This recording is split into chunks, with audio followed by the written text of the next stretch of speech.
جان لو بے شک دنیا کی زندگی محض کھیل، تماشا اور زینت اور تمہارا باہم فخر کرنا اور مال اور اولاد میں ایک دوسرے پر کثرت حاصل کرنا ہے۔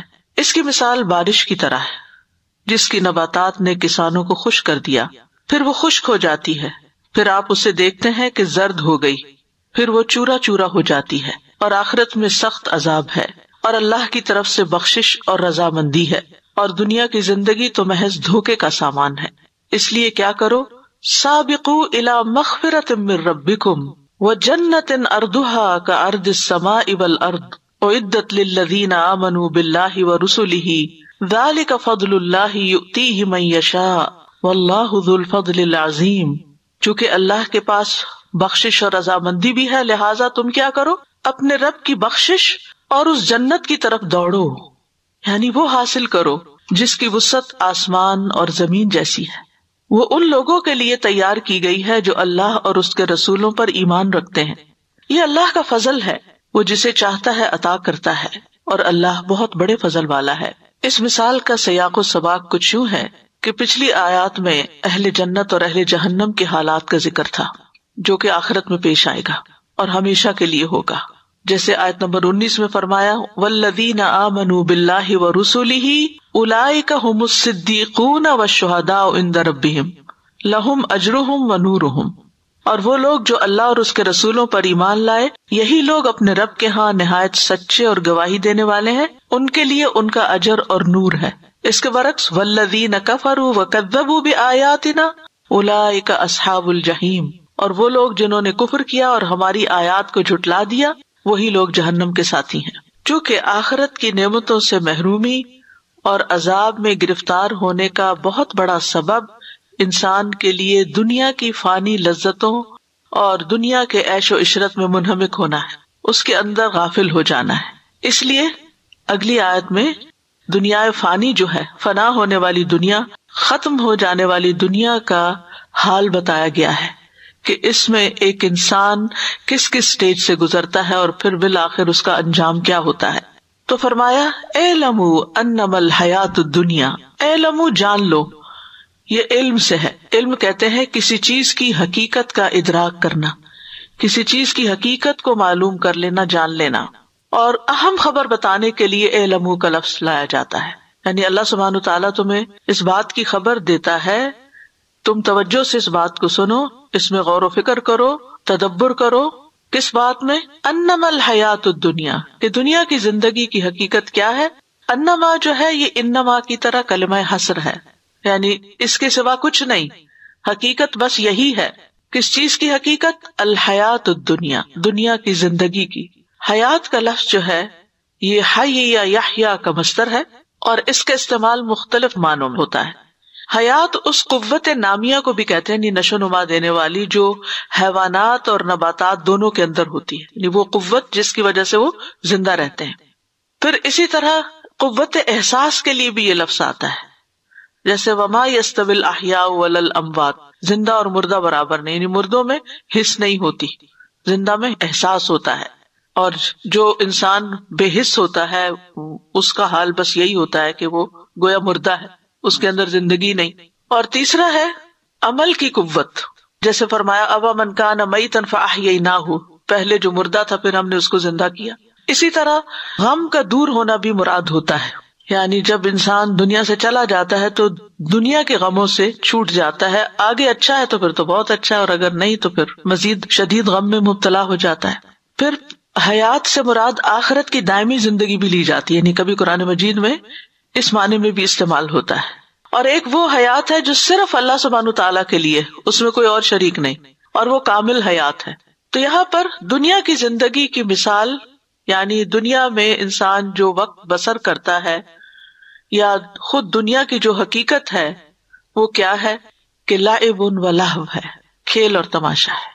لعب کی اصل لعاب ہے، یہ جو لعاب دہن ہوتا ہے نا، منہ سے بہنے والی رال، یعنی جو بہہ جاتی ہے، اور یہی لفظ جو ہے اگر سمع یسمع کے وزن پر آئے تو اس کا مطلب ہوتا ہے بغیر صحیح مقصد کے کوئی کام کرنا۔ جیسے کہا جاتا ہے فلان یلعب لعبا، کہ فلاں شخص جو ہے بس وہ کھیل ہی کھیل رہا ہے۔ تو دنیا کی زندگی ایک کھیل ہے یعنی جو عام طور پر انسان کو اپنے اندر ایسا مشغول کر لیتی ہے کہ اصل مقصد بھلا دیتی ہے کہ یہاں ہمیشہ کے لیے نہیں آئے.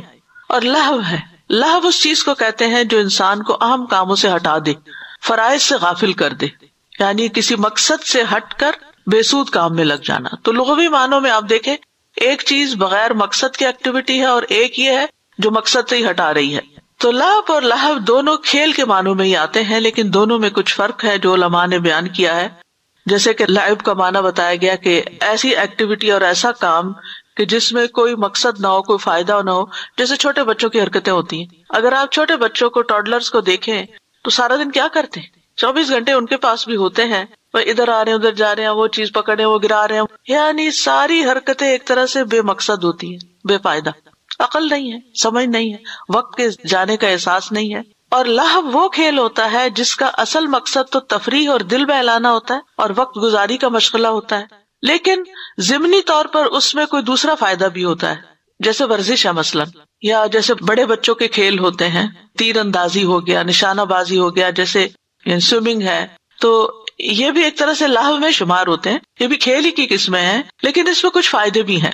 تو علماء نے اس کو مختلف طرح سے انٹرپریٹ کیا ہے. یہ بھی کہا گیا کہ لعب وہ ہوتا ہے جو دنیا میں رغبت دلائے، یعنی جس کی وجہ سے دنیا میں اٹریکشن نظر آئے، اور لہو وہ ہوتا ہے جو آخرت سے غافل کر دے. پھر یہ بھی کہا گیا کہ لعب سے مراد باطل کی طرف متوجہ ہونا ہے، اور لہو حق سے روگردانی کو کہتے ہیں، حق سے پھر جانا، یعنی لعب میں باطل کی طرف جانا اور لہو حق سے منہ موڑنا. پھر اسی طرح یہ بھی کہا گیا کہ لعب و لہو کا مطلب ہے کھانا پینا. یہ قتادہ کا قول ہے. مجاہد کہتے ہیں ہر لعب یعنی کھیل لہو دل بہلانے کا سامان ہے، یعنی ہر لعب لہو بھی ہے. ایک اور قول یہ ہے کہ لعب سے مراد مال جمع کرنا اور لہو سے مراد عورتیں ہیں، یعنی ان کے اندر مشغول ہو کے ہر چیز بھول جانا. پھر یہ بھی کہا گیا کہ اعضاء سے جو غفلت ہوتی ہے وہ لعب ہوتی ہے اور دل کی غفلت لہو ہوتی ہے، یعنی ہاتھ پاؤں سے انسان جن چیزوں میں مشغول ہوتا ہے یہ لعب ہوتا ہے، کھیل تماشا ہے، اور جو دل غافل ہو جاتا ہے وہ لہو ہو جاتا ہے. یعنی مثلاً اعضاء کے ساتھ انسان ایسے کاموں میں مشغول رہے کہ جو انسان کو اللہ کے ذکر سے اور عبادت سے، نماز وغیرہ سے روک دیں. اور لہو جو ہے یہ دل کی غفلت ہوتی ہے جس کی وجہ سے انسان اس چیز کی طرف توجہ ہی نہیں کرتا، اہم چیز کی طرف جاتا ہی نہیں. تو اس معنی میں یہ دونوں ملتے جلتے بھی ہیں.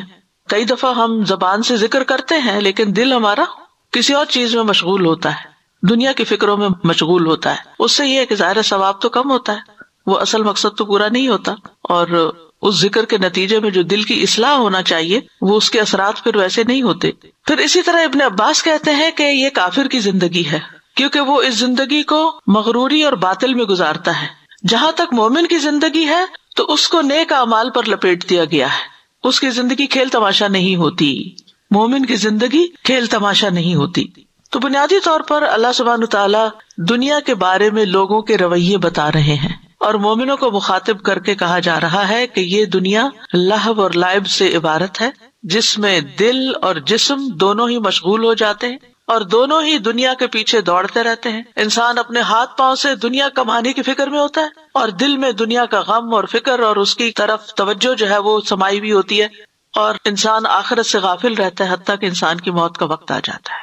دیکھیے کہ آخری عشرہ چل رہا ہے نا، لیکن اس میں بھی بعض اوقات میں دیکھتی ہوں کہ جو عمومی طور پر ہمارے ٹرینڈز ہیں وہ یہ بتاتے ہیں، یعنی اوور آل بات کر رہی ہوں کہ جو سوشل میڈیا پہ ٹرینڈز ہیں، ویسے کہ جو اس آخری عشرے کا مقصد ہے یا مطلب ہے یا جو اس میں حقیقت میں کرنا چاہیے وہ نہیں ہو رہا، وہ نہیں کیا جا رہا. کبھی تو دین کے نام پر اور کبھی دنیا میں مشغول ہو کر. دین کے نام پر بھی کیا ہے کہ انسان بہت زیادہ ایسی ایکٹیویٹی میں مصروف ہو جائے جو اس کو اصل عبادت سے، نماز سے، تہجد سے، تراویح سے، تلاوت قرآن سے، دعا مانگنے سے، ذکر سے روک دے. نبی صلی اللہ علیہ وسلم کا آخری عشرہ کیسے گزرتا تھا کہ وہ رات کو قیام بھی کرتے، بہت طویل قیام کرتے، اور پھر اس کے بعد جبریل آ جاتے، ان کے ساتھ قرآن کا دور کرتے، اور یوں رات بیت جاتی، یا نماز یا قرآن، یا نماز یا قرآن. لیکن ہمارا حال کیا ہے؟ کیا ہماری راتیں اسی طرح نماز اور قرآن کے ساتھ گزر رہی ہیں؟ ہمیں تو احساس بھی نہیں، شعور بھی نہیں، کیونکہ ہمارے اوپر اور اتنے کام اور اتنے چیزیں ہم نے سوار کی ہوئی ہیں کہ جو اصل کام ان دنوں کے کرنے کا ہے وہ ہمیں بھولا ہوا ہے. تو بہرحال جو شخص ایمان نہیں رکھتا وہ جب اس دنیا کے لہو و لعب میں مبتلا ہوتا ہے تو وہ خسارے میں ہی ہے. مومن جو ہے وہ دنیا سے متمتع ضرور ہوتا ہے کہ انما ھذہ الحیات الدنیا متاع، فائدہ اٹھانے کی چیز ہے. کچھ لوگ اس سے دنیا کا فائدہ اٹھاتے ہیں اور کچھ لوگ اس سے اسی دنیا سے، کیونکہ دنیا مزرعۃ الآخرہ، دنیا آخرت کی کھیتی بھی ہے. اسی دنیا میں انہی ہاتھ پاؤں سے اور انہی سوچوں اور خیالات سے اپنی آخرت اس طرح کما لیتے ہیں کہ اپنے مال سے، اپنی اولاد سے، اپنی طاقتوں سے، اپنے ذہن سے، اپنی زبان سے، اپنے دل سے وہ بظاہر نارملی زندگی بسر کر رہے ہوتے ہیں، لیکن ان کی ڈائریکشن فرق ہوتی ہے، جس کی وجہ سے وہ اپنے ان اوقات کو بھی جو بظاہر لہو و لعب نظر آتے ہیں ان کو بھی آخرت کمانے میں لگا دیتے ہیں. پھر فرمایا وزینت، اور زینت ہے. زینت وہ ہوتی ہے جس سے انسان اپنے آپ کو بیوٹیفائی کرتا، مزین کرتا ہے. اور دنیا جو ہے اس کے بارے میں کہا جاتا ہے کہ یہ فنا ہونے والی زینت ہے. اور یہ بھی کہا گیا ہے کہ اللہ کی اطاعت کے علاوہ جو کام کیے جاتے ہیں وہ اس میں آتے ہیں. بہرحال یہ کچھ اقوال ہیں، لیکن زینت جو ہوتی ہے وہ انسان کے جسم میں بھی ہوتی ہے، انسان کے لباس میں ہوتی ہے، اس کے گھر میں ہوتی ہے، اس کی سواری میں ہوتی ہے. یہ چار چیزیں جو ہیں خاص طور پر انسان کی زینت کے مظاہر ہیں. یہاں زینت نمایاں ہوتی ہے. جسم میں کیا کہ انسان اپنی فٹنس کا خیال رکھتا ہے، میک اپ وغیرہ کرتا ہے اور اپنے آپ کو بناتا سنوارتا ہے، اور پھر ایسے ایسے طریقے اختیار کرتا ہے کہ میں کسی طرح بوڑھا نہ لگوں. لباس جو ہے اس کی ڈیکوریشن، اس میں ڈیزائننگ، اس میں برانڈنگ، یہ ساری چیزیں آ جاتی ہیں. گھر جو ہے انٹیریئر ڈیکوریشن میں گھر کس طرح سجانا ہے، کیسے بنانا ہے، کہاں کیا رکھنا ہے کیا نہیں.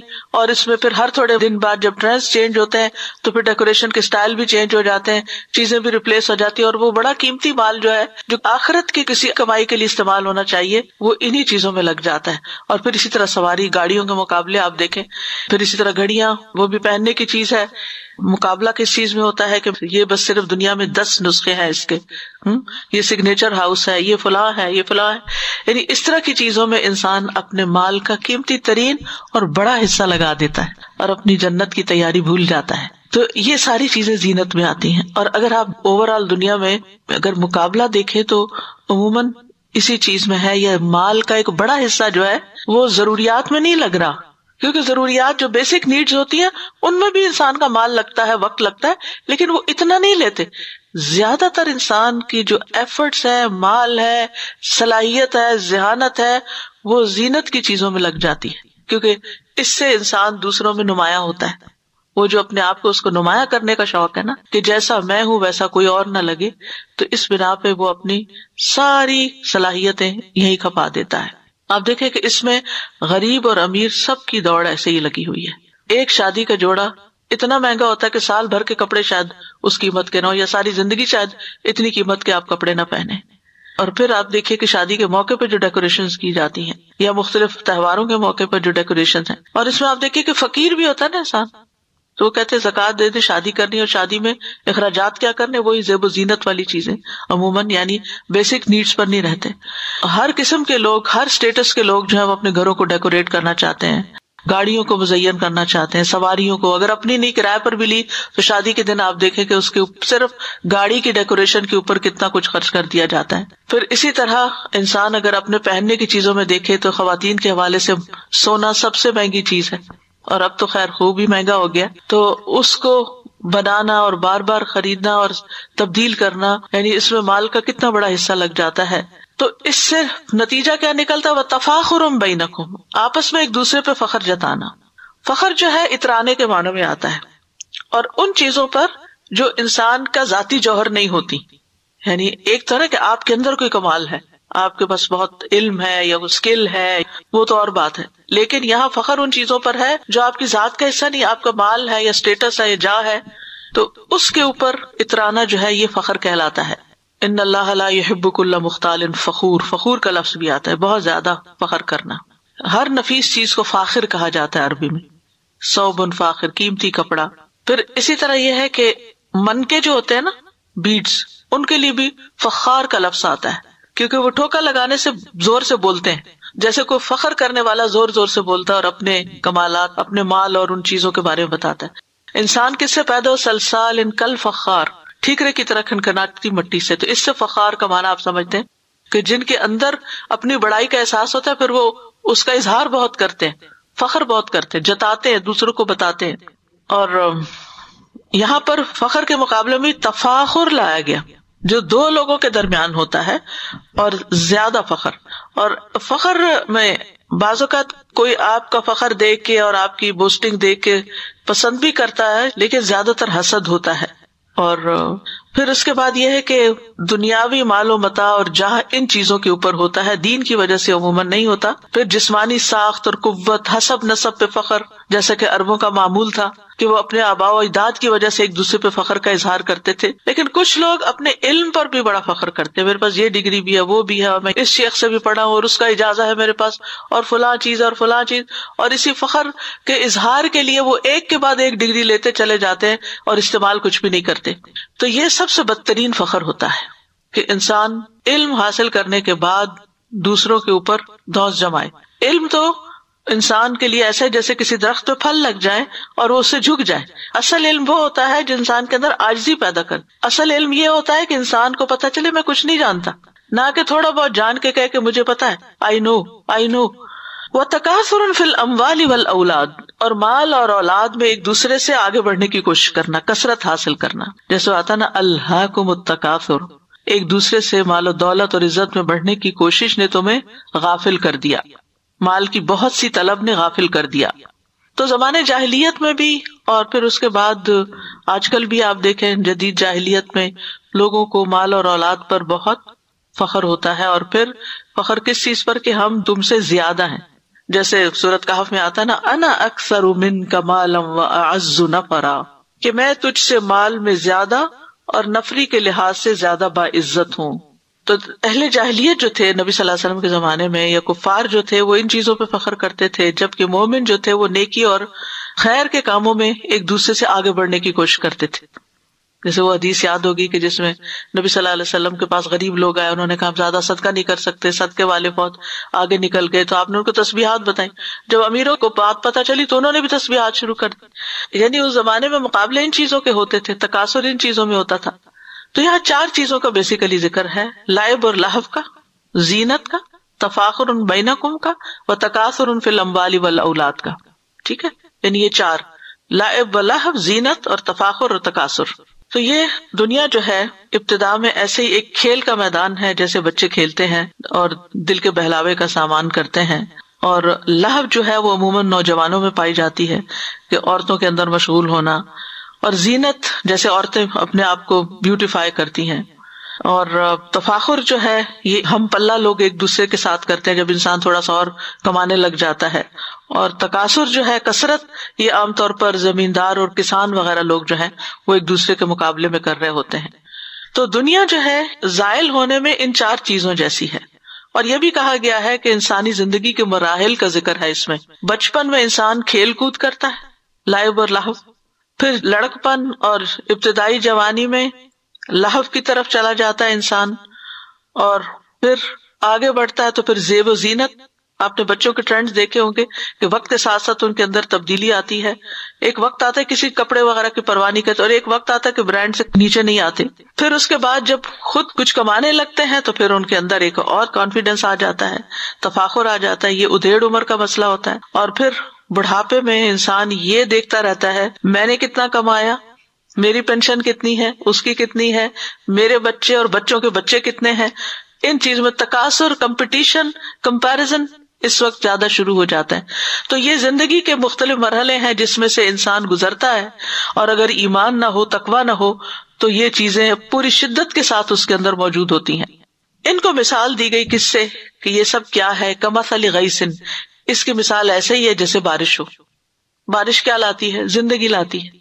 یعنی جیسے انسان کی دنیا میں زندگی ہوتی ہے، ایسے ہی بارش زمین کی زندگی ہوتی ہے اور زمین پر نباتات اگاتی ہیں. اعجب الکفار نباتہ، تو کفار کو اس کی نباتات بہت اچھی لگتی، حیران کرتی. تو غیث کہتے ہیں اس بارش کو جو انتظار کے بعد آئے. اور عجب کا لفظ عجب سے ہے، اس حیرت کو کہتے ہیں جو کسی چیز کا سبب معلوم نہ ہونے کی وجہ سے انسان کو لاحق ہوتی ہے. یعنی تعجب کے معنی میں، تعجب میں ڈالتی ہے.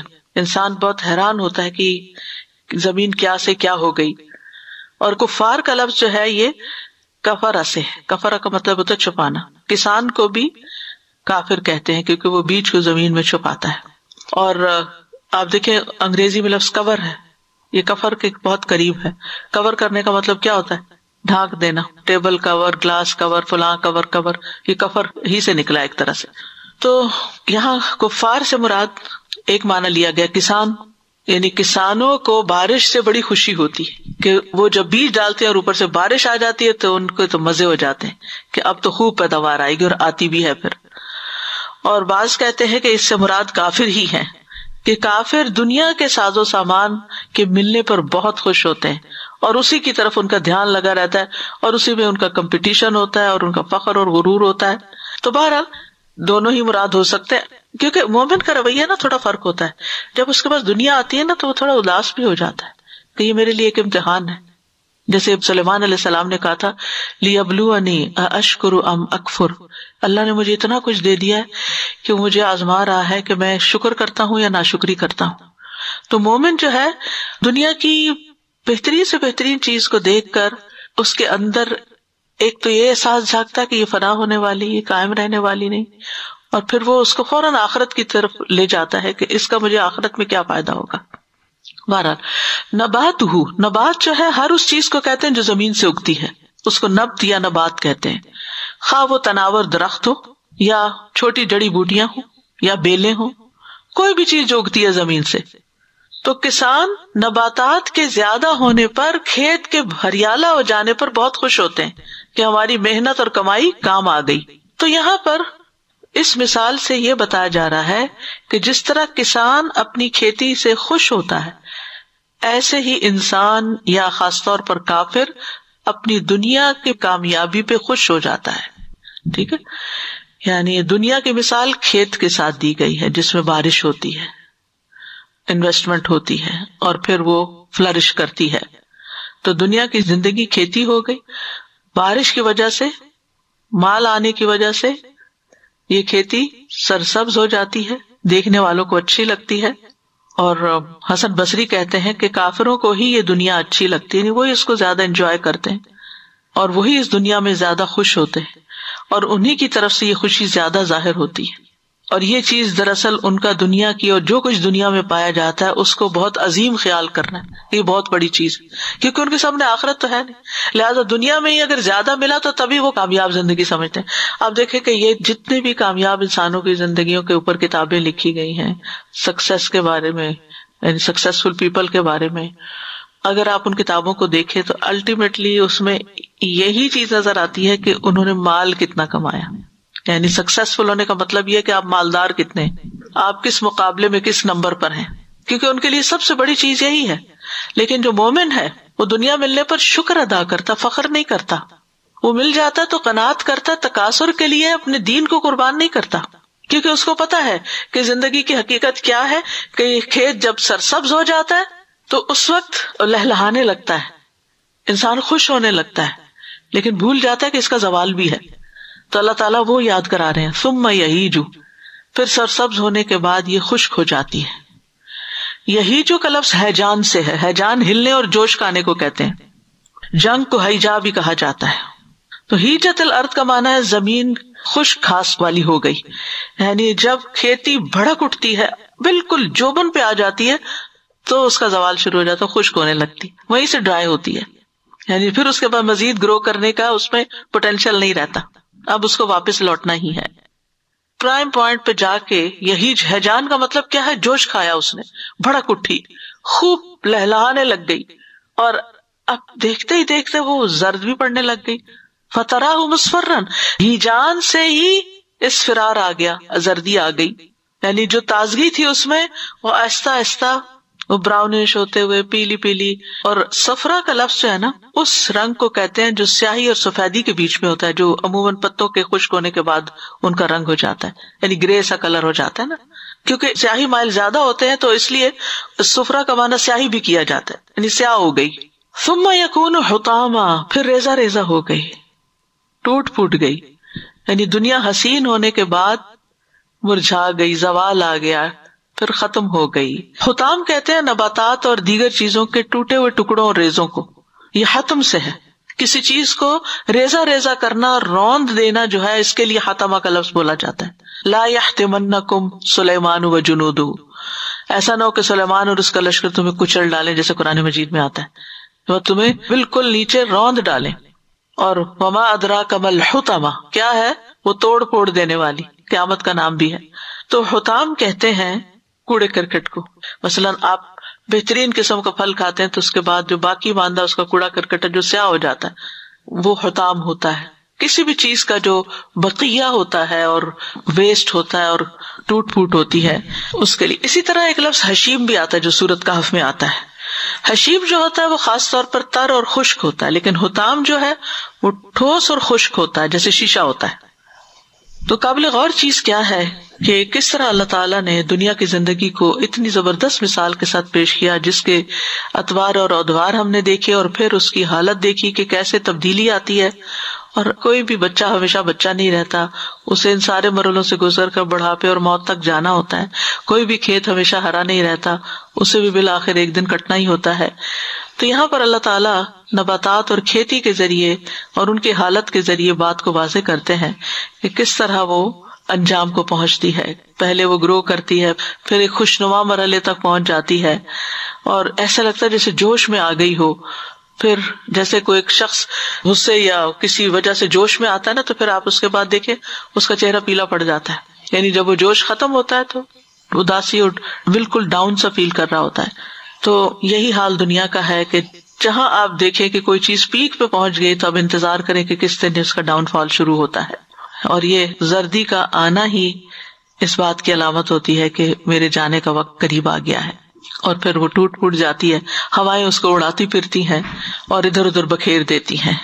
تو یہ مثال انسان کی زندگی کے بارے میں ہے کہ جیسے بارش کے بعد نباتات اگتی ہے، تو ایسے انسان کی زندگی کا پہلا مرحلہ ہوتا ہے. آپ دیکھیں نباتات چھوٹے چھوٹے پودے اگتے ہیں، پہلے منہ منہ سے پودے نکلے، کونپلیں نکلی، ایسے ہی چھوٹے چھوٹے بچے ہوتے ہیں، انسان بچہ ہوتا ہے. پھر اس کے بعد یہ کہ وہ ذرا بڑا ہو جاتا ہے کھیت، پھر انسان اس دنیا کی زندگی سے فائدہ اٹھاتا ہے، جیسے کسان فائدہ اٹھاتا ہے.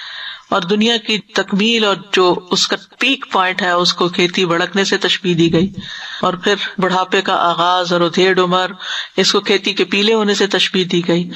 اور پھر مال اور انسان کی قوتوں کے ختم ہو جانے، کیونکہ آپ دیکھیں کہ جب انسان بڑھاپے کی طرف جاتا ہے نا، تو صرف اس کی اپنی قوت ختم نہیں ہوتی، اس کے مال کمانے کی قوت بھی ختم ہو جاتی ہے. وہ ریٹائرڈ ہو جاتا ہے، بزنس چھوڑ دیتا ہے، کام پہ نہیں جا سکتا، بیماریاں گھیر لیتی ہیں، اور پھر آہستہ آہستہ کمزوری کی وجہ سے جو مال اس کے پاس ہوتا ہے اس کو بھی سنبھال نہیں سکتا، یا تو اپنی زندگی میں بچوں میں تقسیم کرنے لگتا ہے یا کسی چیریٹی میں دے دیتا ہے. یعنی کہ اس کی زندگی مختصر سے مختصر ہوتی چلی جاتی ہے. بعض اوقات تو اس کو ہوش بھی نہیں رہتا اور اس کو یہ بھی نہیں پتا ہوتا کہ اس کے کس مال کے ساتھ کسی نے کیا کیا، اس کے کپڑوں کے ساتھ کیا کیا، اس کے زیور کا کیا ہوا، اس کو تو ہوش ہی نہیں ہوتا. اکثر میں نے دیکھا، اگر آپ غور کریں تو جو لوگ عمر رسیدہ ہوتے ہیں، بوڑھے ہو جاتے ہیں، لوگ ان کے مال کے ساتھ بہت ٹیمپرنگ کرتے ہیں. کبھی ان کی چاپلوسی کرتے ہیں اور ان سے مال ہتھیا لیتے ہیں، اور کبھی ان کو کسی غلط رستے پہ لگا دیتے ہیں. کوئی قرضہ مانگنے آ جاتا ہے اور کوئی کسی طرح ان کا مال جو ہے وہ ان کے قبضے میں نہیں رہتا. یعنی انسان کی اپنے ہی مال پر گرفت ہلکی ہو جاتی ہے. کبھی اولاد ہتھیا لیتی ہے، کبھی کوئی رشتہ دار، اور کبھی کوئی اسی طرح اور دھوکے باز لوگ آ کے اس سے لے جاتے ہیں. تو وہ کیا ہوا؟ حطام ہو گیا، سارا ادھر ادھر بیکار ہو گیا، اس کے اپنے فائدے کا نہ رہا، الا یہ کہ جو اس نے اپنے ہاتھوں سے آخرت میں کامیابی کے لیے انویسٹ کیا تھا، بس وہ اس کا باقی ہے. تو یہی انسان کی مثال ہے اور یہی دنیا کا بھی انجام ہے.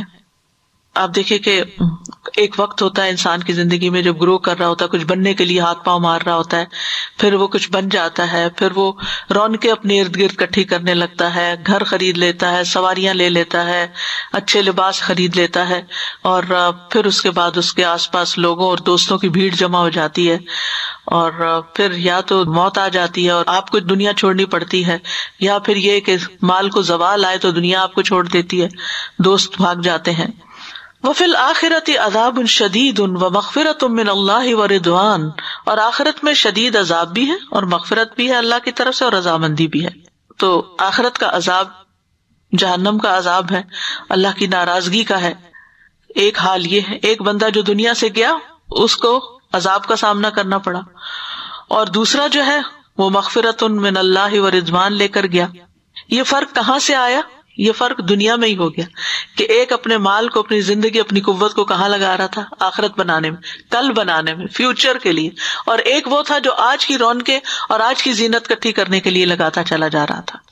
تو دونوں کے رویے فرق، دونوں کی طریقہ زندگی فرق، دونوں کی سوچ فرق، دونوں کی انویسٹمنٹس فرق، اور پھر آخرت میں دونوں کا انجام بھی بہت فرق. ایک حال کفار کا ہے جن کے لیے عذاب شدید ہے، دوسرا حال مومنوں کا ہے جن کے لیے مغفرت اور رضامندی. یہاں عذاب کا ذکر پہلے کیا گیا ہے کیونکہ اکثریت انسانوں کی اس دھوکے میں مبتلا ہے اور اس عذاب کی طرف آگے چلے جا رہی ہے. وَمَا الْحَيَاةُ الدُّنْيَا إِلَّا مَتَاعُ الْغُرُورِ، اور دنیا کی زندگی تو محض دھوکے کا سامان ہے. متاع کہتے ہیں اور وہ چیز جس سے کسی بھی قسم کا نفع حاصل کیا جائے، اور غرور کہتے ہیں کسی کو غافل پا کر اس سے اپنا مقصد حاصل کر لینا. غرہ کہتے ہیں بیداری کی حالت میں غفلت، جاگتے ہوئے غافل ہونا، بے ہوش. بے ہوش مطلب یہ نہیں کہ بالکل عقل ماری جائے لیکن اس کو سمجھ ہی کوئی نہیں. تو ساری مثال بیان کرنے کے بعد مختصر لفظوں میں دنیا کی حقیقت بتا دی گئی کہ دنیا صرف دھوکے کا سامان ہے. یہاں انسان بہت جلد دھوکا کھا جاتا ہے یا لوگ اس کو دھوکا دے جاتے ہیں. دنیا کی زندگی انسان کو کس طرح دھوکا دیتی کہ انسان اپنی دنیا کے لیے جمع کر کر کے، سمیٹ کے، سنبھال کے رکھتا رہتا ہے اور بالآخر کیا وہ ساری چیزیں چھوڑ کے چلا جاتا ہے جو دوسروں کے لیے بعضوں کا صرف کباڑ خانہ ہی ہوتی ہیں. سعید بن جبیر کہتے ہیں یہ ان لوگوں کے لیے دھوکے کا سامان ہے جو اس دنیا میں آخرت کو حاصل کرنے میں مشغول نہیں ہوتے، اور جو آخرت کو طلب کرنے میں مصروف ہو جاتا ہے اس دنیا میں تو اس کے لیے یہ دنیا سامان ہے جو اس کو پہنچا دینے والا ہے ایسی دنیا کی طرف جو اس سے زیادہ بہتر ہے.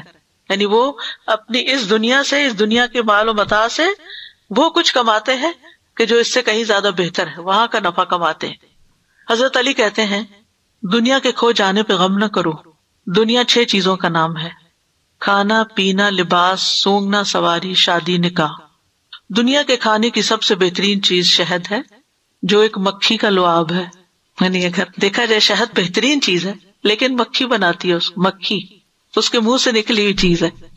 یعنی سویٹ چیز ہے، فائدے کی ہے لیکن دیکھو آئی کہاں سے ہے.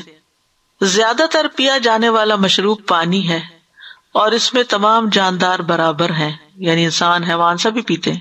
تم نے پی لیا تو کیا ہوا. اس کا سب سے بہترین لباس ریشم ہے جو ایک کیڑے کے بنے ہوئے دھاگے سے بنتا ہے. وہ بھی کیڑا بناتا ہے اور کیڑے کے منہ سے نکلتا ہے وہ لعاب، ریشم کا کیڑا. سب سے بہترین خوشبو کستوری ہے جو ہرن کے نافے کا خون ہے، اس کی اصل دیکھو کیا ہے. سب سے بہترین سواری گھوڑا ہے اور اسی پہ بیٹھ کے لوگ قتل کرتے ہیں. جنگیں اس وقت انہی پہ ہوتی تھی. اور جہاں تک نکاح کا تعلق ہے تو یہ عورتوں سے کیا جاتا ہے، اور وہ بول یعنی پیشاب کا محل یعنی مقام بول کے محل میں ہوتا ہے.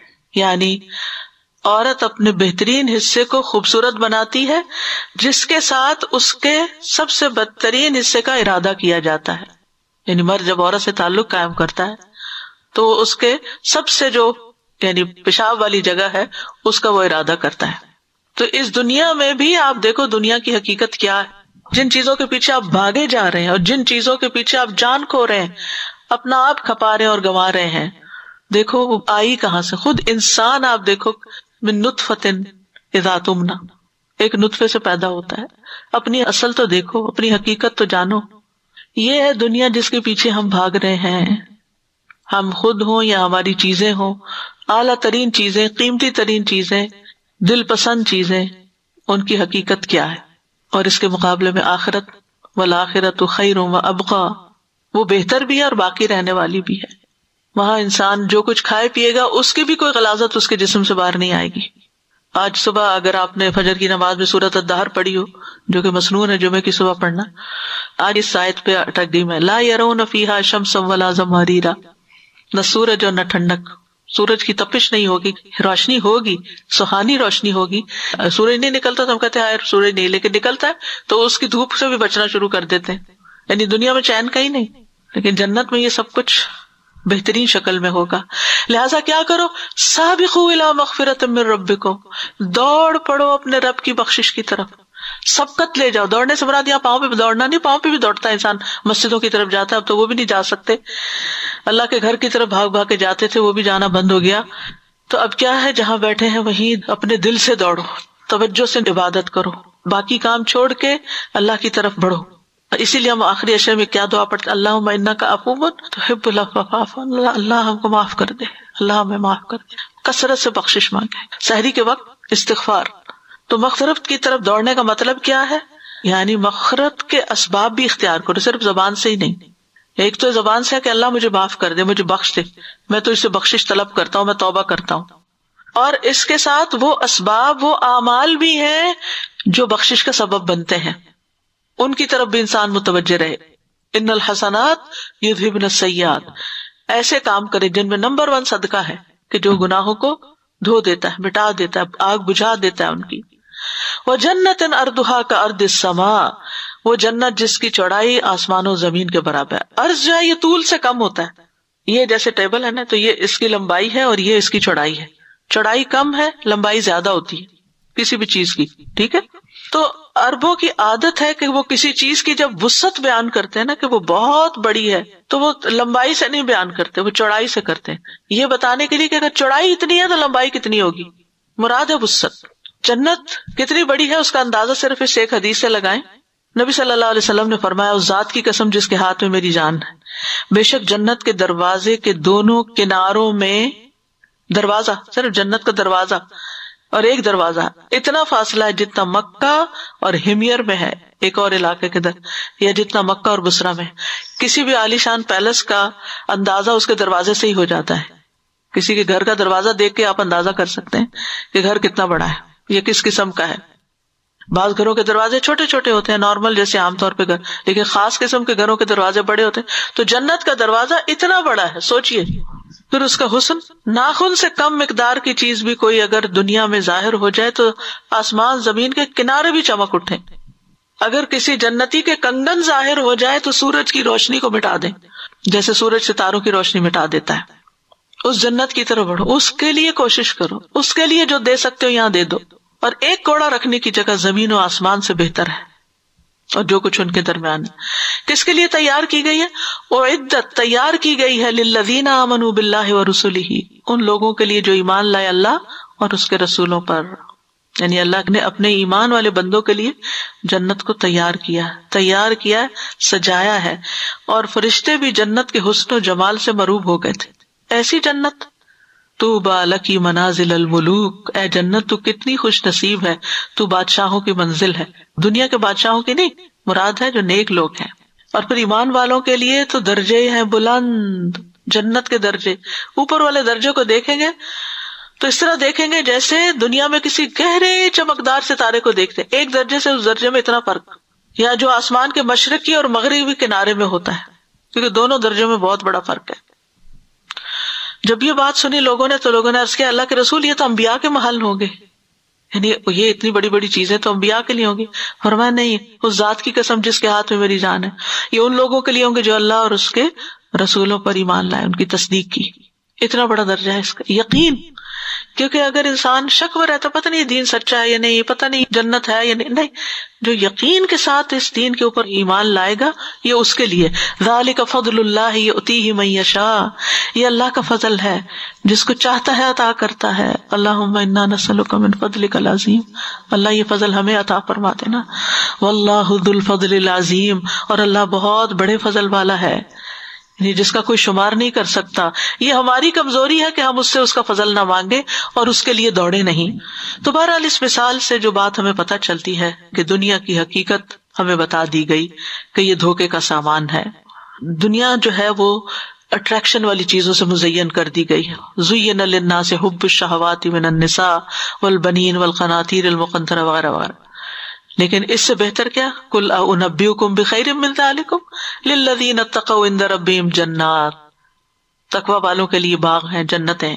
لہٰذا انسان کی نظر اس پہ ہونی چاہیے، ادھر نہیں یہاں کیا ملے گا، وہ مجھے کیا دے گا، یہاں سے مجھے کیا حاصل ہوگا، اس میں کیا فائدہ. کام یہ سوچ کے کرو کہ وہاں مجھے کیا ملے گا، اس کا آگے کے لیے تیار کرو. پھر اسی طرح یہ ہے کہ دنیا کے کھیل تماشوں میں محو نہیں ہو جانا چاہیے، اپنے وقت کو ضائع نہیں کرنا چاہیے، دنیا ہی کو اپنا مقصد زندگی نہیں بنانا چاہیے، ظاہر پرستی میں نہیں رہنا چاہیے، صرف دنیا کی ظاہری چیزوں کا ہی علم حاصل نہیں کرنا چاہیے، صرف کھانے پینے اور سواریوں پہ ہی توجہ نہ رہے. ایسی غفلت میں نہ پڑے کہ جس کا انجام بڑا بھیانک ہو۔